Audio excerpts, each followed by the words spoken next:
화로 안에다가 뭔가 불에 탈 수 있는 거 아무거나 집어넣고 가는데, 이게 문제가 뭐냐면은 시속이 아무리 빨라도 40km 정도예요. 언덕을 올라갈 때 마력이 없으니까 못 올라가는 거예요. 그래서 항상 그 차는 기본 운전 기사가 있고 옆에 보조사가 꼭 있어요. 그래서 이 보조사가 언덕에 올라갈 때는 북한에서도 개인 자가용을 가지고 있는 사람들이 있나요? 이게 참 흥미롭더라고요. 보니까 일단 북한이 사적 재산이 인정이 안 되는 나라거든요. 일단 법적으로도 그렇게 되어 있는데 이 자가용을 이번에 다시 허용을 했어요. 근데 시청자분들이 아시는 분들도 계실 테지만 원래 북한에서 개인 자가용이 허용된 것은 80년대부터예요. 그때 80년대 김정일 시기인데 막 김일성도 있었죠. 그 시기에 일단 개인 자가용으로 등재가 돼가지고 여기저기 평양 시내 또는 일부 더 지방 도시에서도 이렇게 차가 다녔는데요. 주황색 넘버 플레이트 번호판이었거든요. 근데 그때 당시 자가용을 타고 다닌 건 뭐냐면은 우리로 말하면 체육 선수들, 국제 경기에 가서 메달을 타고 온 메달리스트들이나 그 다음에 유명한 배우들, 영화 배우들, 그리고 그 다음에 노래 잘하는 가수들, 이런 사람들이 김정일의 명의에 의해서 선물 개인 자가용이라고 해서 차를 선사받았어요.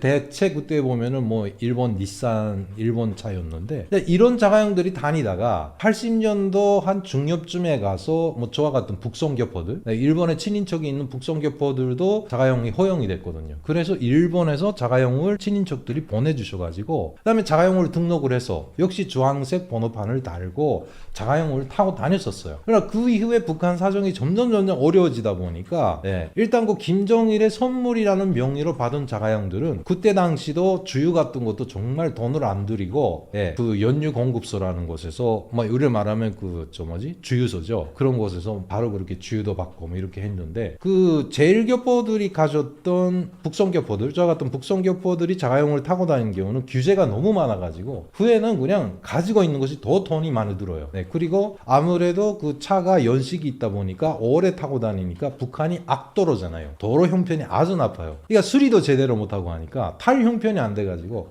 다 팔거나 폐차시키거나 이렇게 해서 없어졌었어요. 근데 최근에 보니까 시청자분들 아시겠는지 모르겠는데 마두산이라는 상호명을 가진 마두산 무역연합기업소인가? 뭔가 그런 명칭을 가진 회사가 평양에 나타났는데, 이게 보니까 2012년도인가 그때 당시 창설이 됐더라고요.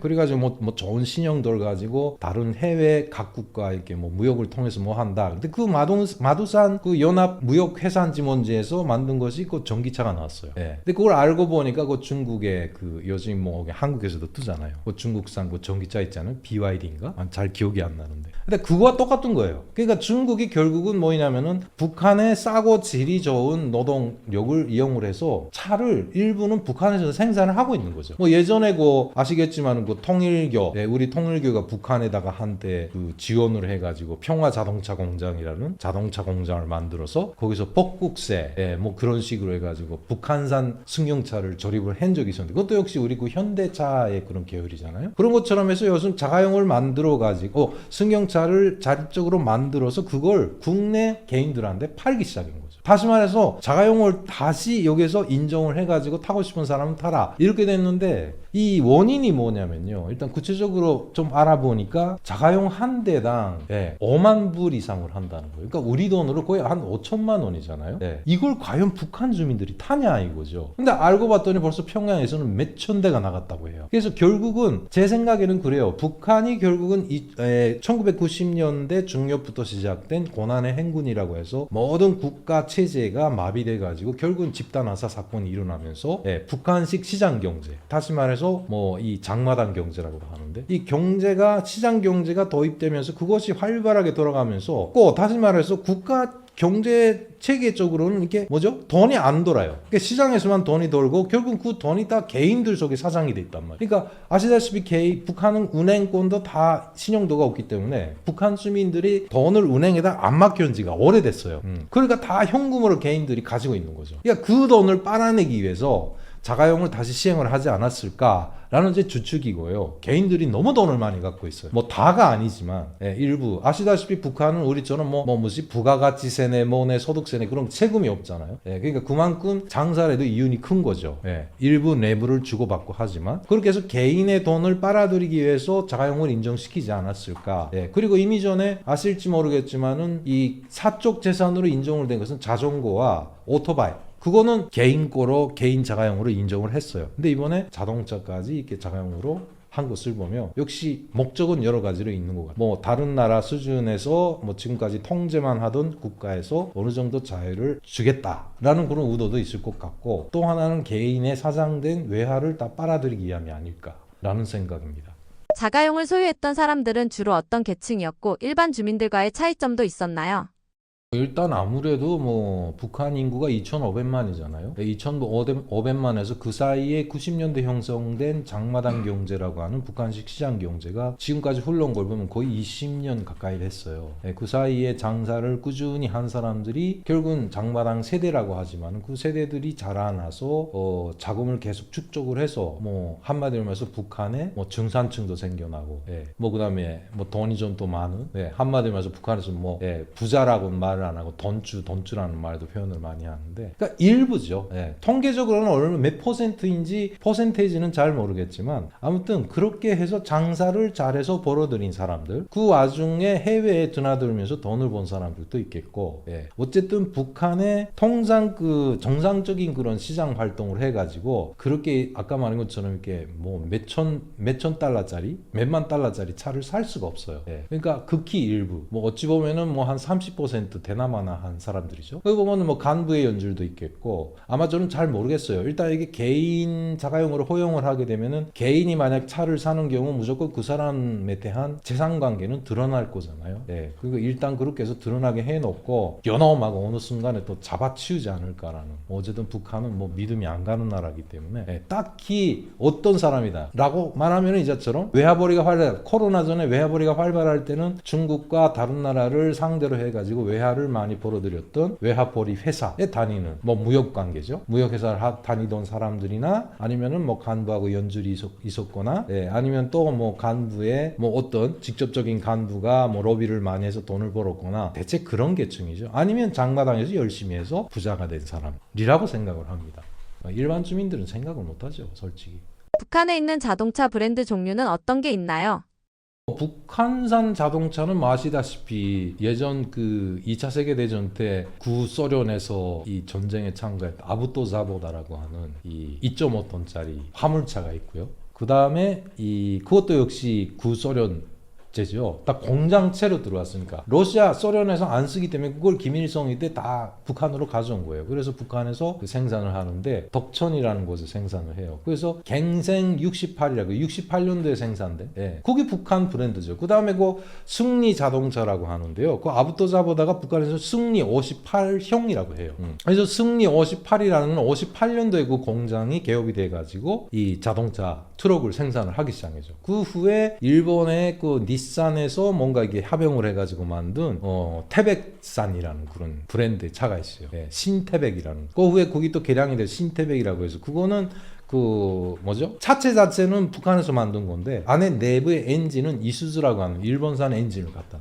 뭐 그때는 조청년이 한참 잘 돌아갈 때니까 일본에서 그런 걸 갖다 놨고. 뭐 그 외에도 뭐 그 후에 아까 말한 그 평화자동차 공장이라고 하는 통일교와 연관됐던 그 공장에서는 뻑국새라든가 뭐더라 뭐 잠깐 휘바람 뭐 이런 식으로 해서 여러 가지 브랜드를 많이 만들었었죠. 그게 북한 국내산 브랜드예요. 북한 자동차의 성능은 어느 정도이며 주민들에게 자가용은 어떤 의미인가요? 그런데 문제가 뭐냐면은 일단 우리처럼 차 정비를 제대로 못하는 겁니다. 엔진 오일부터 시작해서 뭐 우리 같은 경우는 엔진 오일도 뭐 동기용, 하기용 해가지고 따로따로 차 관리를 하잖아요. 그게 안 되는 거죠. 그리고 재산 말씀드리지만은 도로가 정말 나빠요. 그러다 보니까 화물차는 괜찮아요. 근데 승용차처럼 그렇게 차체 자체가 낮고 뭐 정고라고 하나요? 그게 낮은 상태에서 자꾸 도로가 울퉁불퉁하기 때문에 쇼크라고 하나요? 쇼바라고 하나? 뭐 아무튼 그런 것들이 다 자주 그 고장이 나는 거잖아요. 근데 이걸 또 제대로 수리하자니까 안 돼요. 그러니까 북한 사람들은 또 보면은 생활의 지혜가 있거든요. 그걸 육안으로 보고 이거 뭐가 부러졌다 하면은 알아서 그 학금이 어떤 학금이 됐던 다 뭐 어떻게 용접을 해가지고 또 붙이고 쓰다가 또 부러지고 뭐 이런 식으로 하다 보니까 차가 오래 못 가죠. 그러니까 성능이 아무리 좋아도 그 도로 환경 때문에 자주 고장이 나는 이런 난점들이 있어요. 그리고 그 다음에 그 차 관리를 제대로 못하니까 오래 못 가서 결국은 그 엔진오일이라든가 그런 것도 국산 북한에서 만드는 엔진오일 그런 걸 놓다 보니까 엔진이 또 고장날 확률도 높고, 그리고 자가용 자체는 북한 주민들에게 역시 뭐 아무데나 갔죠. 자가용은 절실하죠. 특히나 북한 같은 경우는 우리처럼 교통이 원만하게 제대로 돼 있는 나라가 아니잖아요. 뭐 기차도 여전히 뭐 다녔다 안 다녔다 하고 뭐 안 다니는 구간도 많고, 그 다음에 뭐 히치하이킹처럼 뭐 여기저기 뭔가 물동을 나르는 자동차에 매달려서 보리차라고 해서 그 자동차 적재함 타고 다니고, 그 다음에 뭐 무슨 그런 버스도 있긴 하지만 요금이 비싸고. 그러니까 예전부터 이게 그 자가용이라고 말 못하지만 자기 남편이나 아빠가 간부인데 전용차를 가지고 있어요. 그러면 그런 차를 갖고 있는 사람들이 상당히 부럽죠. 뭐 장마당에 가서 뭔가 사가지고 올 때도 그런 차를 타고 가서 폼도 나고, 그 다음에 상품을 사가지고 올 때 편리하기도 하잖아요. 그리고 특이한 건 뭐냐, 북한에서 결혼식을 할 때 꼭 필수 아이템이라고 하는 것이 그 승용차예요. 그러니까 결혼을 하고 사진을 찍고 그 다음에 뭐 피로연을 집에서 하든 뭐 결혼식장에서 하든 한 다음에 북한은 무조건 김일성이나 김정일이 동상 앞에서 사진을 찍거든요. 그때 차를 타고 가요. 차를 타고 가는데 그 신부가 됐든 신랑이 됐든 얼마나 수완이 높아가지고 간부들이 타고 다니는 벤츠를 끌고 오냐 아니 일본산 차를 끌고 오냐에 따라서 정말 그 결혼식의 격이 올라가고 내려가고 하거든요. 그런 의미에서 일단 자가용이라는 것은 북한에서는 정말 부의 상징이기도 하고 주민들에게 로망이기도 하죠. 뭐 예전 같은 경우는 뭐 자가용이라고 하기는 일단 승용차, 일반 세단 승용차만 보면 다 간부가 타고 다니는 줄 알고 80년대까지만 해도 애들이 그 길거리에서 학생 애들이 그 차만 지나가면은 그냥 그 인사를 하고 90도 인사를 하고 막 그랬었잖아요. 그만큼 뭐 승용차는 뭐 예전만큼은 아니지만 뭐 차 대수도 많아졌고, 그리고 타고 다니는 사람도 많아졌기 때문에 예전만큼은 아니지만 여전히 북한 주민들에게 자가용이라는 건 로망이죠. 우리 탈북민들 보세요. 대한민국에 와서 가장 먼저 하는 것이 면허증부터 따잖아요. 그리고 저도 그랬지만 자가용을 타고 정말 화장실 갈 때도 차 타고 다닌다는 그 정도로 차를 좋아하잖아요. 그렇습니다. 가랑 잎살겨 같은 연료로 차량을 운행해야 하는 경우도 있다던데요. 이런 경우는 군대 차량만 해당되나요? 이게 목탄자라는 건데 이게 아마 아직도 다닐 거예요. 뭐 여전히 북한이라는 것이 제재도 있고 해서 그 연료 사정도 만만치 않을 때고, 이 목탄자라고도 하는 것은 이게 가스차라고도 하거든요. 근데 이거 보면은 적재함의 그 원리로 보면 적재함 한쪽 구석에 이 철판으로요 이 화로를 만들어 놨어요. 이게 높은 화로를. 그래서 그 화로 안에다가 이자 말해 또 뭐 가랑이뿐이 아니라 뭔가 불에 탈 수 있는 거 볏짚도 되고, 그 다음에 그 옥수수를 먹으면 옥수수 안에 송치라고 해서 옥수수 안에 속이 있잖아요. 그것도 다 말렸다가 거기다 써요. 그 다음에 뭐 솔방울 태우는 경우도 뭐 가지가대로 그냥 거기다 집어넣으면 되긴 해요. 근데 뭐 보통은 가장 화력이 많이 나는 건 아까 말해서 옥수수 속. 그걸 갖다 집어넣고 그 다음에 위에 뚜껑을 닫아요. 뚜껑을 이렇게 열고 그걸 집어넣고 그 다음에 뚜껑에다가 모포 같은 걸 씌워서 철판 뚜껑을 꾹 이렇게 닫아가지고 이렇게 나사처럼 이렇게 조여가지고 연기가 안 나가게 하거든요. 그 다음에 그래가지고 그 안에서 그 풍구라는 거 이렇게 있어요. 바람이 쫙 나는 성풍해주는 성풍기 같은 거. 그걸 막 손으로 돌려요. 그러면 거기서 화력이 막 세지다 보면 거기서 가스가 발생하는 거죠. 근데 그 가스가 엔진으로 가서 피스톤을 폭발시켜서 피스톤을 이렇게 돌려주는 거죠.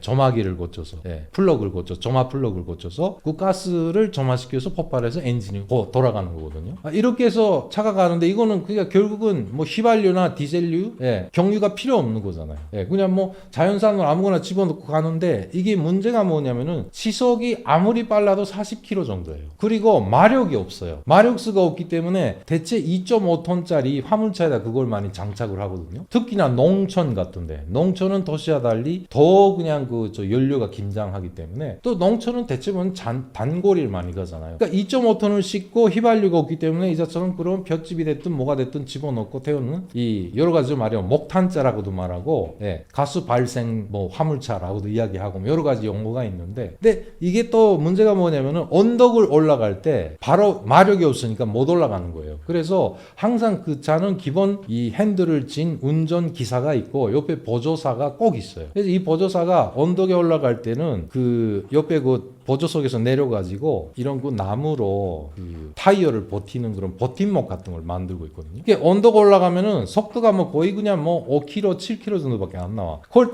차를 따라가면서 차가 윙윙 올라가다가 뒤로 쏠려요. 그러면 그 버팀목을 딱 받쳐줘요. 뒷바퀴에다. 예. 그래가지고 다시 그 여러 번 이렇게 그 이 엑셀레이터를 이렇게 밟아가지고 또 마력을 붙여가지고 또 기어를 넣고 또 윙 올라가서 한 2m 정도 올라가면 또 뒤로 쏠리면 또 그걸 또 버텨. 이렇게 언덕을 올라가. 이게 가스 발생차라는 거예요. 한마디로 말해서. 예. 아직도 그걸 쓰고 있을 겁니다. 뭐 가끔씩 보면 그것 길거리에서 그 가스가 떨어지면 다시 뭔가 집어넣고 불 태워야 되거든요. 그러면 연기가 멍멍 나고 하여튼 굉장한 차예요. 예. 어떻게 그냥 굴러가는 것 자체가 신기할 정도로. 근데 군대들도 이 차량을 쓰는 부대가 있긴 하죠. 예, 일부 산간 오지에 있는 부대라든가 정말 좀 이 교통상 그런 산골이라든가 이런데 는 아마 쓸 겁니다. 북한에도 택시가 있다고 들었습니다. 북한에서 택시는 주로 누가 이용하나요? 일단 돈만 있으면 일반 주민이고 뭐 누구든 이용을 하죠. 그리고 일단 북한의 택시 뭐 문화라고 말하긴 그렇지만은 80년대 대외봉사 천국이라고 해서 대대적으로 이렇게 그 일본이라든가 해외에서 그 관광객들이 오기 시작하면서 택시를 운영을 했는데 하다가 그 다음에 어느 한쪽에 그때 당시 그 루마니아라고 해서 사회주의권에 유럽에 있는 사회주의 나라에서 만든 다치아라고 하는 그 경차.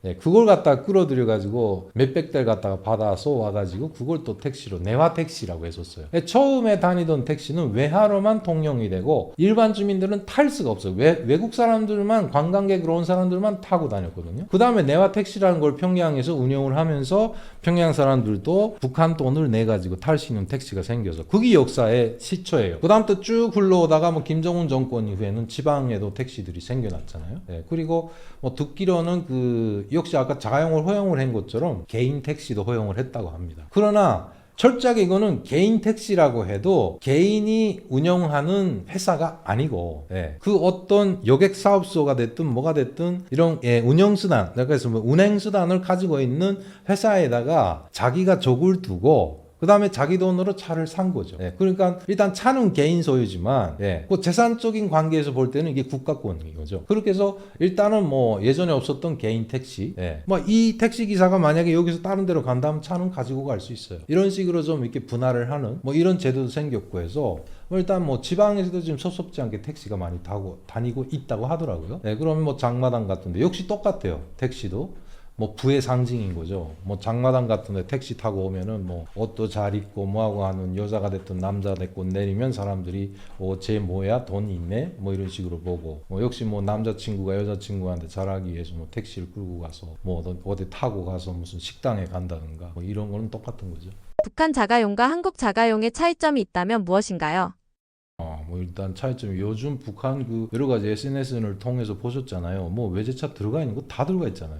뭐 현대차뿐 아니고. 그 아까 말한 그 마두산 경제연합인가 뭔가 하는 그 회사에 보면은 그게 차 전시장까지 있더라고요. 그게 보면은 뭐 우리를 말하면은 뭐 이게 유튜브니까 괜찮은가? 아우디라든가 비싸라든가 뭐 다 있어요. 다 들어가 있고 뭐 일단 그것도 뭐 판매가 되고 있는 건지 어쩐지는 모르겠지만은 그러니까 뭐 거의 차이점이 없죠. 뭐 차 자체는 그냥 똑같대요. 똑같은데 아까 말한 것처럼 이 도로 조건이 하도 나쁘다 보니까 고장나는 확률도 높을 것이고 그다음 뭐 한국의 뭐랄까요 뭐 개인차라고 해야 되나 뭐 자가용 같은 거는 뭐 아시다시피 그냥 자유롭게 타고 다닐 수 있는 거잖아요. 근데 북한은 아무리 자가용이 됐다고 해도 이동의 자유가 없어요. 그러니까 예전에 자가용을 타고 다닐 때도 그랬거든요. 차 자체가 자기가 살고 있는 횡성지, 다시 말해서 우리 뭐 서울에 살고 있다면 서울에서 경기도를 벗어날 때는 꼭 그 경계점마다 여전히 북한은 검문소가 있어요. 그 검문소를 지나갈 때마다 사람도 통행증이 필요하지만 차도 통행증이 필요해요.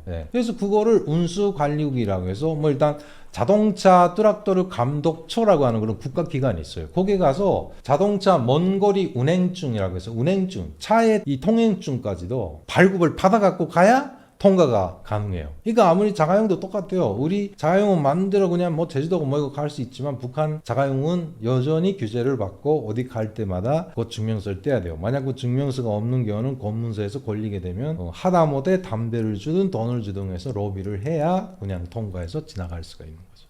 그런 차이점이 있을까요? 북한에서 자동차를 탔을 때와 한국에 와서 처음 자동차를 탔을 때 크게 달랐던 점이나 특히 좋았던 점은 무엇일까요? 좋았던 점? 너무너무 많죠. 일단 한국에서 북한에서 자가용을 타게 되면 불안해요. 아까 말한 것처럼 뭐 길 가다가 걸핏하면은 뭐 군인이 세우고 뭐 경무부라고 해서 우리를 말하는 헌병이죠. 헌병이 세우고 그 다음에 교통경찰들이 또 세우고 뭐 이러거든요. 그 다음에 검문소가 가는 곳마다 있고 하니까 거기다 또 도로가 나쁘니까 승용차 같은 거 타고 다녀도요. 거의 포장도로는 시내만 포장이 돼 있지 시외로 벗어나게 되면 거의 그 흙도로, 토사도로라고 해요. 그냥 흙이에요, 흙. 그러다 보니까 그게 달리게 되면 먼지가 막 올라와서 승용차 아무리 좋은 승용차라도 먼지가 차 밑에서 막 올라와가지고 새까매지고 뭐 그런 게 있고 너무나도 뭐 한국에서 하면 너무 환경도 좋고 정말 승용차를 타게 되면 뭐 폼도 나고 깨끗하기도 하고 쾌적하고 정말 좋잖아요. 도로도 깨끗하고 뭐 이런 차이점들은 정말 한두 마디로 표현할 수가 없는 것이 아닐까라는 겁니다. 네, 안녕하십니까. 김주성이라고 합니다. 저는 2008년 북한을 탈북하여 2008년 4월에 대한민국에 입국을 하였습니다. 현재 대한민국에서 한 17년 차고요. 현재는 그 도연사랑회라고 하는 이미단체에서 대표를 맡으면서 한 2년 전부터 암 투병을 하는 상황인데 조금씩 여러분과 다시 활동을 하기 시작하였습니다. 일단 그 여러 채널에서도 말씀드렸지만 저 김주성 여러 가지 예전에 그 매체에서 활동을 많이 하다가 아시는 분은 아시겠지만 그 베나 TV 사건이라고 해서 뭔가 문제가 생겨서 한동안 정말 고생을 많이 했고 많은 이웃침을 얻었고 그러면서 동시에 암까지 걸려서 현재 2년 반째 암 투병 중입니다. 그러다가 좀 상당히 많이 나아져서 다시 여러분들 앞에 등장을 하게 되었네요. 예전에 많이 그 저를 응원해 주셨던 분들도 여전히 댓글에 응원한다는 글 많이 써주시고 아직까지도 제 통장에 마음을 전해주는 팬분들도 다시 한번 이 자리를 빌어서 감사하다는 말씀 드리고 대한민국 사랑하고 우리 국민들 정말은 우리 대한민국 국민들 정말 감사합니다.